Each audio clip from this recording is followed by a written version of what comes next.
Welcome to the NUES AI Moment, 35 game-changing tools and tips for mastering AI.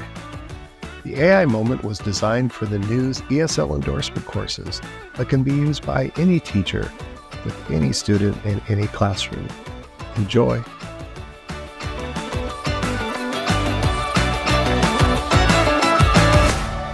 Did you know that you can use AI and programs that you already have to instantly close caption your lesson for the entire class or just for your student? Today I'm going to show you how to do that. It's real simple. You just turn on the closed captionings in the program. And the programs I'm talking about are either Microsoft's PowerPoint or Google Slides. Today I'm going to show you quickly how to do this. Now, a lot of teachers that try to do this, it doesn't work because the defaults aren't always set up to work. So let me show you how to change those and get your kids working. So for example, if you were, say, to open up a PowerPoint on your student's laptop, you simply click on Go to a blank presentation. You don't actually have to do this on a presentation that's completed. The process of accessibility and closed captioning will work just fine on a blank presentation.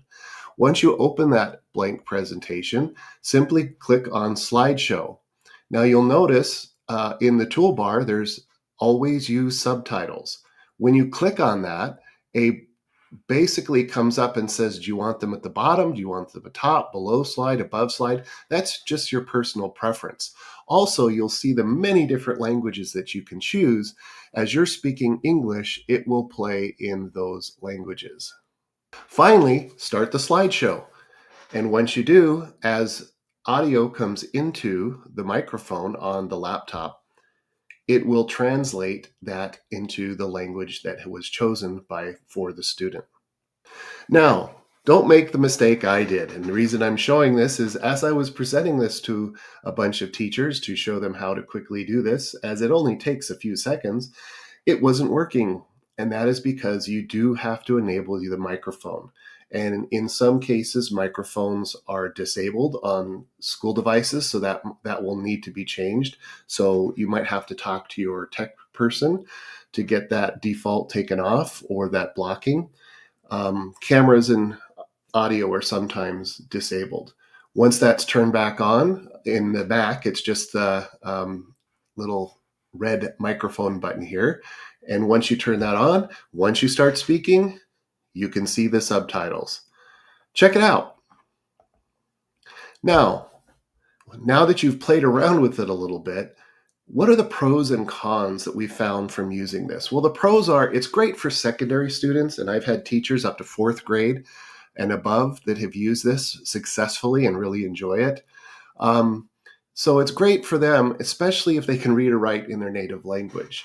Level 1s, level 2s, and if they have limited in their own language, this might be difficult. The great thing with Microsoft is it can do multiple languages at the same time. That is right now a feature that Google will probably come out with, maybe by the time you're watching this video. It could be teacher run from the front of the room. It'll also be student run, and you can use it at will.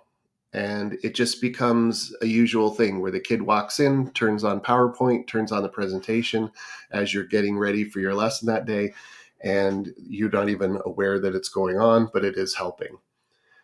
And to be honest, students seem to use this for a while as maybe to help them as a crutch to get through, to help them understand better. But most teachers do mention that it does, it's not a long term. So they do just stop using it after a while. That's nothing to worry about. They just feel confident in listening and understanding in English. Some of the cons, as we found out with Apple and using different ways of like an iPhone for the microphone and put it by the teacher and then have it send. Apple has noise canceling microphones, and some high-end microphones have noise cancellation because most people want to hear what's right next to the microphone and not the background noise for distraction. That's a problem because noise canceling microphones will block out the teacher speaking from the front of the room if the student's near the back.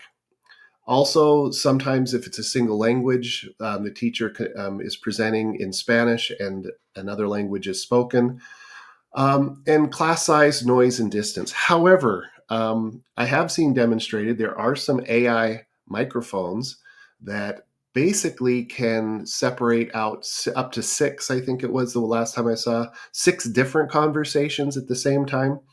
And so it can kind of keep track of who's the teacher and students asking questions, and it can pick those up. And so the captioning can be um, as accurate as possible. So give it a try. It's just simply closed captioning your classroom. Enjoy.